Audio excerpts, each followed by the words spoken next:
Italian alpha என்ற சிறிய நகரத்தின் மையத்தில் 1969 இருந்து கதை தொடங்குகிறது. கிண்டர் என்பது இத்தாலிய பன்னாட்டு மிட்டாய் நிறுவனமான ஃபெரெரோவால் தயாரிக்கப்பட்ட சாக்லேட் பிராண்ட் ஆகும். கிண்டர் பிராண்டின் கீழ் உள்ள தயாரிப்புகளில் பல வகைகள் உள்ளன மற்றும் அவை உலகளவில் 125க்கும் மேற்பட்ட நாடுகளில் விற்கப்படுகின்றன. 1974 வருடம் மைக்கேல் ஃபெரெரோ இத்தாலிய குழந்தைகளின் ஈஸ்டர் பாரம்பரியத்தால் ஈர்க்கப்பட்டார். அது சாக்லேட் முட்டையை தேடுகிறார்கள்.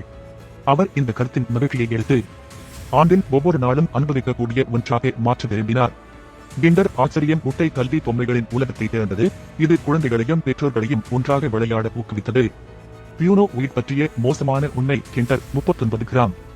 1 ஒவ்வாமை உள்ளன. பசையம், பால், கொட்டைகள், சோயாபீன்ஸ். பசையம் செரியாக் நோய் ஒரு செரிமான பிரச்சினை. 2 அதிக அளவு கொழுப்பு 35.9 விழுக்காடு. 3 அதிக அளவில் நிறைவுற்ற கொழுப்புகள் 16.8 விழுக்காடு. 4 அதிக அளவு சர்க்கரை 43.9 விழுக்காடு. 5 மிதமான அளவில் உப்பு 0.33 விழுக்காடு.